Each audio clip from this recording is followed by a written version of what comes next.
Tales of Suspense, number 39. Who or what is the newest, most breathtaking, most sensational superhero of all? Iron Man. He lives, he walks, he conquers. From the talented bullpen where the Fantastic Four, Spider-Man, Thor, and your other favorite superheroes were born. Iron Man is born. Watch his awesome approach. Listen to his ponderous footsteps as he lumbers closer, closer, for today you are destined to encounter the invincible Iron Man. In a secluded area somewhere in the U.S. defense perimeter, there stands a closely guarded building, the laboratory of Anthony Stark. Boy, that guy Stark must really rate to get a 24-hour guard. He rates all right. The commies would give their eye teeth to know what he's working on now. And inside, General, you will see my tiny transistor increase the power of this small magnet so tremendously that it will open that locked vault. Oh, come on now, Stark. That just isn't possible. Think so? There, I've switched on the transistor. It's energizing the magnet. The door, it's beginning to budge. My tiny transistors are so powerful that they can increase force of any device 1,000-fold. Now do you believe that the transistors I've invented are capable of solving your problem in Vietnam? Stark, after what I've just seen, I'm ready to believe anything. Yes, it was an amazing demonstration, but now let us learn more about the man whose genius made it possible. Let us learn more about Anthony Stark, the one who was fated to become Iron Man. Anthony Stark, rich, handsome, known as a glamorous playboy, constantly in the company of beautiful, adoring women. Look, there's Tony Stark. Oh, he's the dreamiest thing this side of Rock Hudson. The Riviera was a real drag till you showed up, darling. Yes, Anthony Stark is both a sophisticate and a scientist, a millionaire bachelor, as much at home in a laboratory as in high society. But this man who seems so fortunate, who's envied by millions, is soon destined to become the most tragic figure on Earth. Our tale really has its beginning halfway around the world, in a South Vietnam jungle, menaced by Wong Chu, the Red Gorilla Tyrant. Ha! I have brought another village to its knees. Now for the wrestling match. If any prisoner can defeat Wong Chu, I free whole village. Desperate to save their village, the strongest of the natives accept the warlord's challenge. Ah, you are good, but Wong Chu better. Another and another tries in vain. I am strongest of all. Next to Wong Chu, other men are but fleas. It is over. Now let us plunder the town, for none can stop the victorious Wong Chu. Meanwhile, on the outskirts of the jungle, the red gorillas outnumber us. Our heavy artillery could beat them, but we can't transport such big weapons through the dense jungle. So that's where my midget transistors come in, eh? Right. Thanks to your inventions, our mortars are no larger or heavier than flashlights. Our men can carry them anywhere. Take cover. There's the enemy. You'll see your guns in action now. That's why I was sent here, to make sure they work as well as planned. If not, I'll fix them on the spot. Just look at the Reds' retreat. Stark, your weapons are everything we hoped for. Battle-filled minutes later, the Reds never knew what hit them. But the jungle holds 1,000 perils, some natural, others man-made. And tripping over a small concealed string leads to disaster. A booby trap! Oh! Minutes later. Oh. Yankee civilian still alive. Him may be important official of government. I bring him to Wong Chu, maybe get reward. Later, at the gorilla chief's headquarters, his papers reveal he is famous Yankee weapons inventor. How is he? Bad. Much shrapnel near his heart. Impossible to operate. Cannot live longer than 1 week. In a few days, shrapnel will reach his heart. Then he will die. Nothing can save him. Ah, we can use his genius. Wong Chu will trick him into spending his last days on Earth working for us. Is he strong enough now? Yes, he can work till shrapnel reaches heart. We know you are American weapons inventor. If you design powerful new weapons for me, afterwards I have surgeons save your life. He's lying. If they could, they'd do it now, to be sure I live long enough to design weapons for them. I know I've only days to live, but my last act will be to defeat this grinning, smirking, red terrorist. All right, Wong Chu, I'll do it. I knew you would not hesitate to betray your country to save yourself. Here room where you work, plenty of scrap iron, plenty tools. This, I promise you, I shall build the most fantastic weapon of all time. I'll build it all right, but it will be mine. made for only one purpose, to keep me alive. Every tick of the clock brings a deadly piece of shrapnel closer to my heart. I've got to work faster than I've ever worked before. Can't afford a single mistake. Then, on the second day of Tony Stark's race against time, this old one, Professor Jensen, once great scientist, now lonely manservant of Wang Chu, will help you build weapon. No, I will never help the evil red tyrants. Never. Professor Jensen, in college I read your books. You were the greatest physicist of all. Then everyone thought you had died. I'd have been better off if I had. I was pressed into slave labor by the Reds, and when I resisted, Wang Chu took me prisoner. No longer able to work in secret, Anthony Stark must reveal his plan to the aged scholar, the only human he dares trust. An Iron Man? Fantastic! A mighty electronic body to keep your heart beating after the shrapnel reaches it. We just might succeed. Think what a creature we could create. What wonders he shall perform. And the Reds themselves gave us all the materials we will need. Thus, a dying man's desperate race against time continues. I've done extensive work with transistors. I can design them in any size to perform any function. We shall use them to operate the machine electronically to move countless gears and control levers. All activity must be coordinated perfectly. The iron frame must duplicate every action of the human body. It shall, my friend, it shall. This shall be the crowning achievement of my life. Hours pass into days as the shrapnel moves closer and closer to Anthony Stark's heart. I can feel the pressure. My time is running out. We must work faster. There, the self-lubrication system is completed. Just a little longer. You must have courage. And then, when the doomed American's condition becomes critical, when he can no longer stand, the life-giving heart of your iron body is ready. Quickly, clamp it around your chest. There, it is done. When I activate the machine, your own amazing transistors will furnish the power to keep your heart beating. You should live as long as the iron body operates. This generator will soon build up enough energy to furnish all the power you'll need to move. But suddenly, the warning light we installed, it flashes. Someone is approaching. It must be Wang Chu. If he enters now, all our work will have been in vain. Wang Chu must be kept away until the mighty electronic body begins to power the heart of Anthony Stark. My life is of no consequence, but I must gain time for Iron Man to live. Then, before the Reds can enter the room, the brave Professor Jensen makes one desperate last effort. Death to Wang Chu! Death to the evil tyrant! He has gone mad! After him! End his miserable life! He is of no further use to me! And thus, the gallant Chinese scientist buys precious seconds for Anthony Stark, while his life-sustaining machine builds up more and more power behind the locked door. It is done. Drag him away. You will not have died in vain, my friend. I swear it. The Iron Man swears it. Then, even as Professor Jensen breathes his last, the electronic marvel begins to stir. The transistors have sufficient energy now. My heart is beating normally.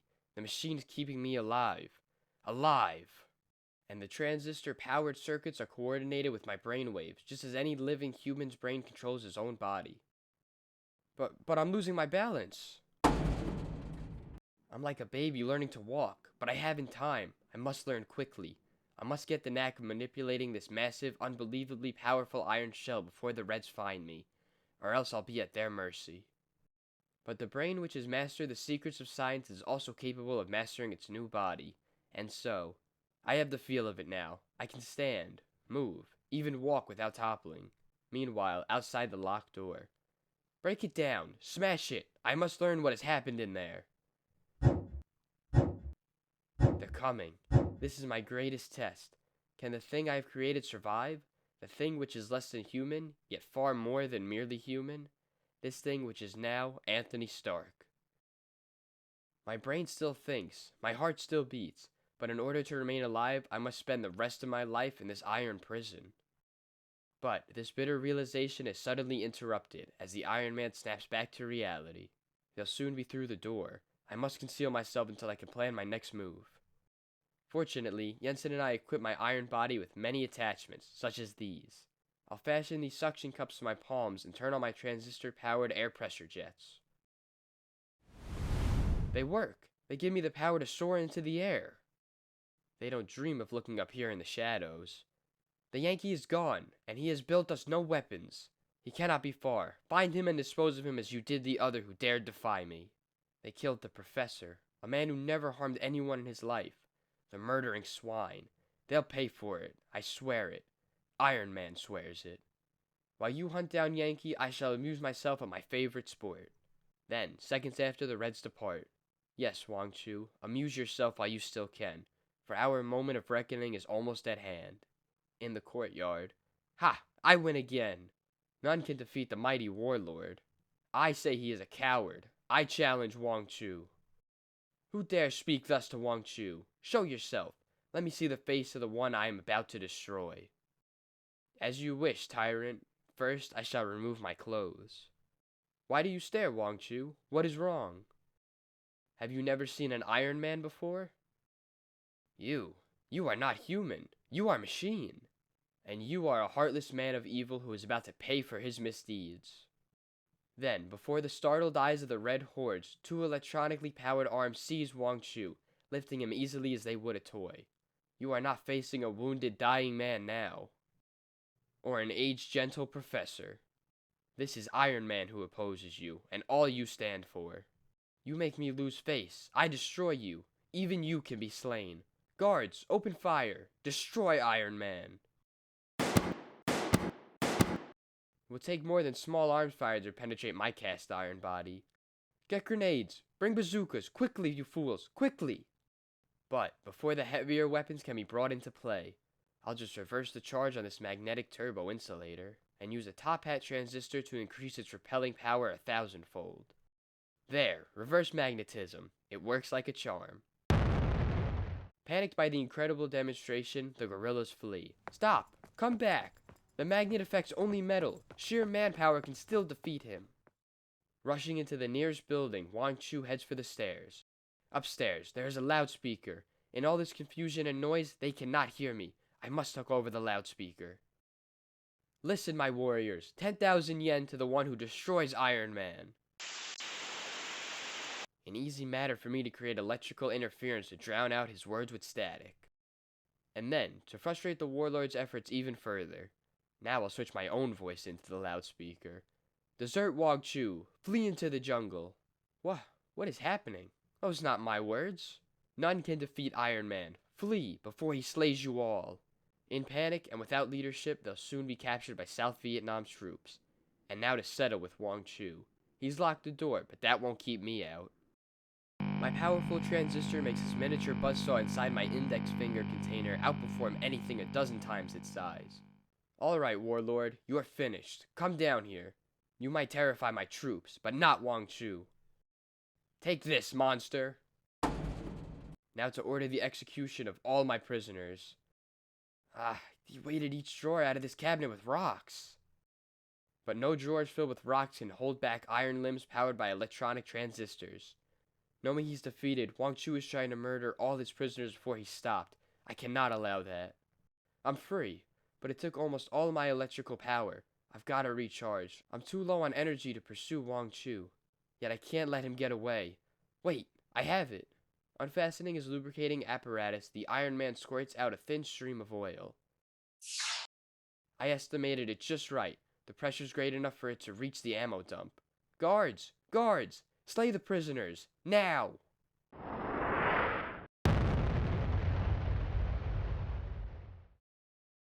Seconds later, Iron Man has recharged his batteries, and then, I've set the prisoners free, and the Reds have fled in blind panic. It's all over. Now, Professor Jensen, rest easy. You, who sacrificed your life to save mine, have been avenged. As for the Iron Man, that metallic Hulk who once was Anthony Stark, who knows what destiny awaits him? Time alone will provide the answer. Time alone. The end. Don't miss more of Iron Man in the next great issue of Tales of Suspense. We stood there silently, the two of us, watching our planet's last 4 remaining inhabitants boarding the last rocket. Don't be fools. Leave with us before it's too late. This is your last chance to save yourselves. It's useless. Those 2 mad fools are determined to die on a doomed planet. Mad fools. I suppose to others, my wife and I always did appear like oddballs. I mean, while other people got their kicks from entertainment and sports, we found a richer satisfaction in beholding the wonders of nature. The trees, the flowers, how beautiful they are. Our greatest man-made creations are as nothing compared to nature herself. While others took all they could from the land, we tried to enrich the land that had nourished us.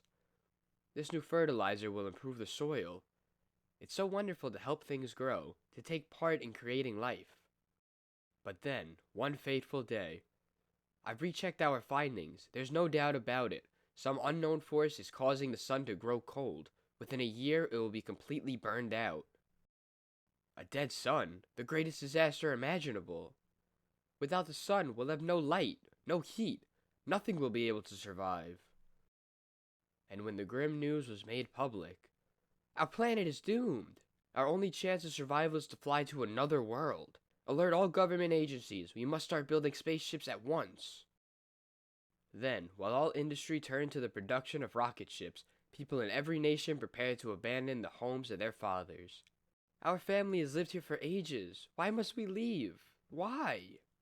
When the sun dies, so will the valley. There will be nothing here to sustain us. Yes, everyone was leaving, except two oddballs. We're going to work at the rocket plant so that we'll be sure of getting out on an early ship. Why don't you join us? Thanks, but we don't intend to leave our home. But that's insane. When the sun dies, there will be no light or warmth. Nothing will be able to live here. No vegetation, no livestock. It'll just be a barren wasteland. Yes, we know, but we had rather live out our lives here, on our mother planet, than seek safety elsewhere. Our roots, our heritage, are here. We cannot abandon them. And so, we took no part in the greatest project for survival. Finally, the first ships were ready. The sun's rays are getting weaker. Already the planet is starting to die. We're leaving none too soon. We'll search the heavens until we find a planet warm enough and large enough to sustain us. There they go. They've made their choice and we've made ours. It took months for the many ships to relieve the planet of its enormous population, and finally, when it was time for the last remaining rocket to blast off, this will be your last chance to leave. Don't be fools. Don't sacrifice yourselves needlessly. Come with us. But our answer was the same. This is our home. We're staying here. It's useless to reason with them. Let's go. We can't waste any more time. We're off to a new world and a new life. Frightened, darling? No, not so long as we're together on the world of our ancestors.